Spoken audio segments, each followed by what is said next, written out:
Yo, what's up, y'all? This is JCJ. Welcome to another episode of JCJ Ambition. And I just wanted to share some things with you guys. First and foremost, I'm in sunny, beautiful Nairobi, Kenya. Take a look.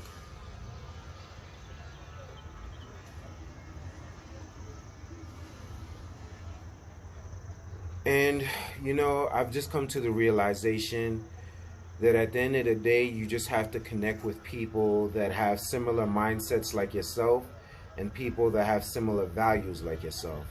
That's what it really boils down to. I don't think that Pan-Africanists should try to convince other people about their ideologies. There's so many ideologies in America within the black community, whether it's the Nation of Islam, Scientology, whether it's the Hebrews, Israelites, whether it's the natives, whether it's the Moors, whether it's the black extremist military, whether it's the Marcus Garveyites, whether it's the Pan-Africanists. There's so many different ideologies. And really at the end of the day, we just have to connect with the people that we connect with and don't try to force our beliefs and systems on people who don't believe in what we believe in. And so I think that a lot of us, we're so stuck in our belief and faith system. We really try to encourage other people to believe in what we believe in. And that's not really the way. There's a lot of people who don't understand history or don't have a good grasp of history or knowledge itself. And so they're going to believe in what they believe in.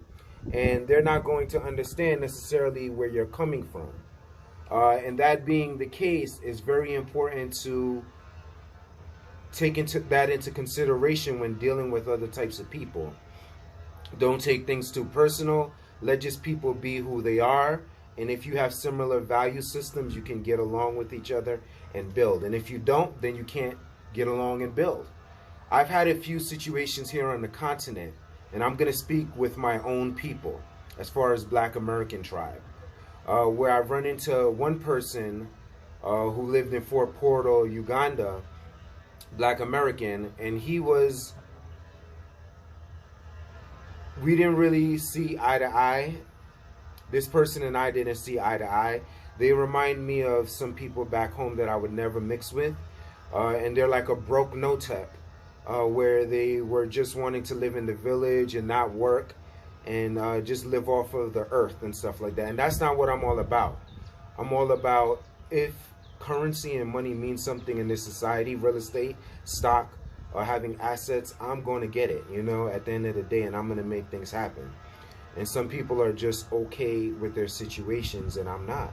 I'm always looking for better, always trying to strive, but not willing to risk it of devaluing myself and trying to scam people. That's not what I'm all about either. But I'm still going to be comfortable. I don't have to be super rich, but I want to be comfortable. And so I work hard to get it and stay focused. And I've always been an educated, accomplished guy that's from the hood, from the ghetto for real, for real. So with that saying, I don't get along with him. Then I met he's not a popular YouTuber. He probably thinks he's more popular than he is, but a YouTuber at the mall, Akasha Mall. And I was super excited to meet him because I was like, oh, another Black American. And I'm starting this YouTube journey as well. This was a while back, a few months ago. And my reception with him was not good at all. Like, it was almost like his ego. I could feel it beaming. And I bet you, other than the success of his YouTube channel, he is definitely not accomplished as I am with my master's degrees, multiple certifications, high grade that I was in the government, and coming from nothing. You know what I'm saying?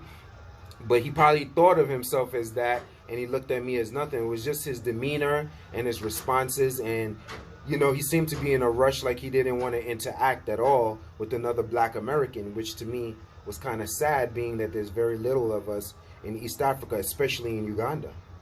So I was just disappointed with the experience. But I say that to say this: Pan-Africanism barely exists on the continent.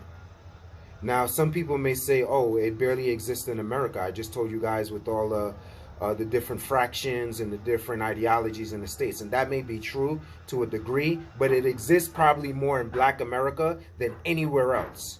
I'm a Caribbean American. My mother is Guyanese American. I've been to South America. I've been to the Caribbean multiple times, lived there, and I can tell you without a doubt that the Pan-African ideology mainly exists in Black America. So it's cute for a lot of leaders or so-called leaders in the Pan-African community to come back to the States and tell you guys, oh, you know, we're all one, we're all this, and it does not exist on the continent. You come on the continent speaking that Pan-African type of stuff, it exists barely, with very few people who believe in it. They may understand to a degree discrimination and racism and systemic racism to a degree, very few of them. But very few Africans know what Pan-Africanism is all about. This is not the days of Thomas. This is not the days of Kwame, and definitely not the days of Jomo Kenyatta. So here in Kenya, even the locals that I've met, they know nothing about Pan-Africanism, and it's pay to play. So you better come to pay to play. So I'm saying all of this stuff just to be more real. Bring the realism to my fellow Black Americans out there about the reality of if you come out here. Just keep in mind that that Pan-Africanism ideology is not strong here. I've been to 6 African countries, and most of the time, most people don't even know what I'm talking about when I go in that bag. And so y'all gotta react accordingly and just realize that this is not what you want if you come in here on some Black brotherly type of stuff. Now for me, I love it over here because I'm about to establish a really, really good business. I also have a business partner where we're doing some online things, and I just love the way of life here, period. So I'm not looking to just spread the Pan-African ideology over here, even though I'm going to do it indirectly anyway because I am Pan-African. But my point is, don't come here trying to change people to who you are. The same in America. Don't try to change people to who you are. Understand this, Pan-Africanism barely exists on the continent. And there's a reason that Marcus Garveyites went to the United States and got supported there more than he even got supported in Jamaica. There's a reason for that. Because in America, we tend to support that ideology the most. But it doesn't mean that it's popular in America, and it damn sure ain't popular here. It's a lot less popular here. It barely exists out here, that type of ideology. That's been my experience as someone who's traveled to multiple African countries, someone highly educated, someone who networks with people from the middle class to upper class to lower class. And that's been my experience overall out here. So just mix with people who you can connect with, who you can vibe with. There's a lot of people here. Most of my friends out here do not believe in the Pan-Africanist ideology. However, most of them are good people who sincerely care about other human beings. And that's how I connect with them.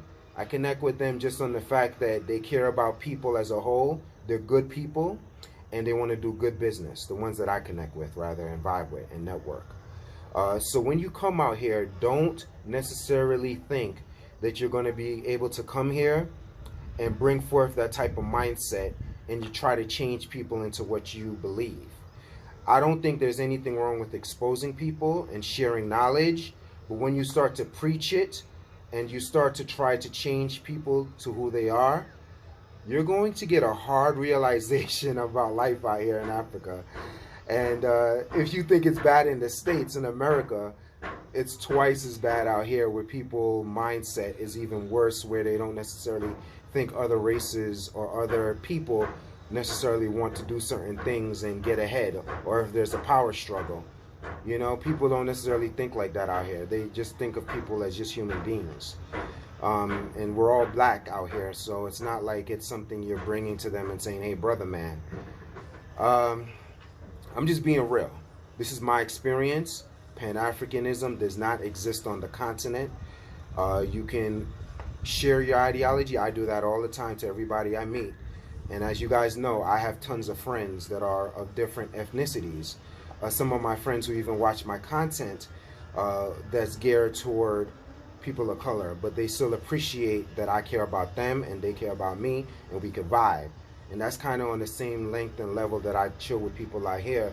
If I could just vibe with them and we get along, then we can make something happen. Especially if we're both serious people, business-minded, and focused, educated people. So when you come to the continent, please remember, Do not try to change other people. You're going to be wasting your time, and it really won't even work. It's a waste of time. Really what you want to do is just share the information that you do know in a respectful, friendly manner. And if it's not accepted, just deal with it. And if it is accepted, great. You probably converted someone toward the light instead of the dark side. But just keep that in mind, that Pan-Africanism barely exists in Africa. And if you think it barely exists in America, it's even worse out here.